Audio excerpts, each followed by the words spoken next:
You found it. Your home for the best content on your favorite team, the Fighting Tigers of LSU. Do us a favor. Subscribe to the channel. Leave your comments below. Be sure to smash that like button.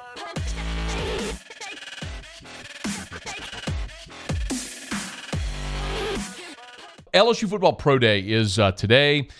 Everyone, I would assume, mostly keeping an eye on Kayshon Boutte. I'm a little curious how LSU fans are going to feel, regardless of how it all goes today. It feels very much like LSU fans are soured a bit because of how it ended with Kayshon. Honestly, it feels a lot like, just finger on the pulse, kind of feels a lot like it did a year ago with Derek Stingley, where Stingley had this great start to his career, and then injuries just cost him a great opportunity, and he tried to play through it, and it didn't go great, and there were all these different narratives out there about him, but he went third overall, and he's going to be an amazing pro, and LSU fans are going to love him again because of that. That's similar with Jamar Chase. Jamar, was going to play, and then ultimately decided to opt out, and people were upset about it. And then he went fifth overall, and he's one of the best receivers in the NFL, so you kind of forget about it. If he goes on to represent your school really well at the next level, people tend to embrace. And I hope that's what happens with Kayshon as well. I think, and I mean, medicals will ultimately tell this tale. Kayshon just never looked as explosive in 2022 as he did before his ankle injury at Kentucky in 2021. He was a bit heavier, but hopefully he can come back through that, get healthy, and go on and have a great NFL career. Interestingly, and we will kind of keep an eye on the pro day timing and results throughout the day today. But 16 players participating. There were 9 that were at the combine. So you do have 7 players that were not invited to the combine participating today. So big day for guys like Joe Fouché, Jark Bernard-Converse, Cody Dickerson. Check that. Colby Richardson, Sevyn Banks, Mike Jones, Tremont Shorts, Todd Harris, who spent the bulk of his LSU career unfortunately injured after that injury in 2019 that really set him back. But an opportunity for those guys that were not invited to the combine to show out for 32 NFL teams. While Kayshon is the most interesting, I think the guy maybe with the most to gain today is probably someone like Jark Bernard-Converse, a guy who was an all-conference cornerback in the Big 12, came to LSU, started every game. Athletically maybe wasn't going to really wow people, but LSU did put the some of his videos out there. Jark Bernard had a 32-inch vertical, and on his 40, and LSU did post this video a couple hours ago. Jark Bernard-Converse again, 42-inch vertical, and ran 4.4 in the 40. You want to talk about a guy making the most of his opportunity?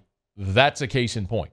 A guy who was basically a 5-year starter, has the size, and maybe people wondered about the athleticism to be able to play outside cornerback in the NFL. You go to your pro day and you jump 42 inches and run 4.4 in the 40, you're going to turn a lot of heads and probably put yourself in a position where you're going to have your name called in the draft. So early returns would suggest Jark maybe had the best day.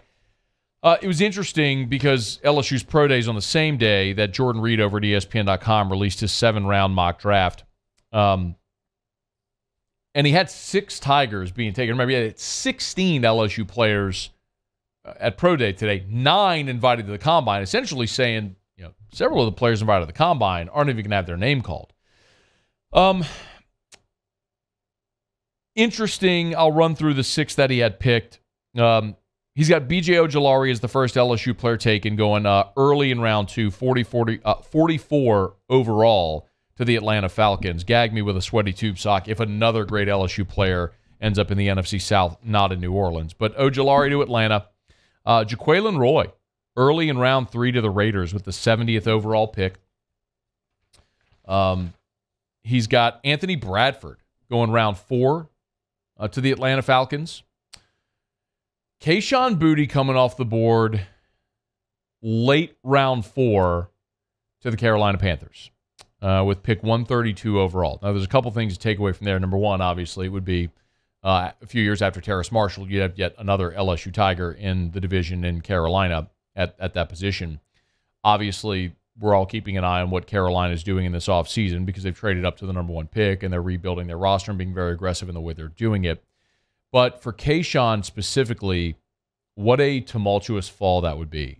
If you consider that before this season, every single mock draft had Kayshawn Boutte as the first receiver taken. It was basically Kayshawn and Jordan Addison from USC, were 1A, 1B, however you wanted to slice it. And he went from a surefire top half of round 1 guy to now being mocked in round 4. That's, I mean, you're talking about losing 8 figures with that type of drop, if that's ultimately where it goes. So it's a massive opportunity for Kayshawn, not just here at Pro Day, to test well and to show his athleticism is there, but to go talk to these NFL teams, like he had at the Combine as well, but to talk to these NFL teams about whatever the questions are they might have that's caused such a precipitous fall for a guy who at one time was projected to be a top 10 pick in the draft. The other 2 players that Jordan Reed projects from LSU drafted, Jay Ward with the first pick of round 6. And then Micah Baskerville, 244 overall. That's in round 7. I mean, it is stunning if you're Jay Ward and you've played outside corner, you've played nickel, you've played safety, you've played special teams. You're that versatile, and you're mocked with the first pick of round 6. It's stunning when you're Micah Baskerville and all you've done is proven you're a tackling machine in the toughest conference in America. You can run sideline to sideline. You're athletic enough to defend the pass as well. And in this modern NFL, that is what a middle linebacker is built like. And they got him in round 7. It's a little stunning. It illustrates how hard it is to get drafted, right? Number 1. And the opportunity that some of these guys have, not only between now and the draft, but even thereafter to make whatever team it might be. So notice no Jarek Bernard-Converse, no Joe Fouché, no Mekhi Gardner.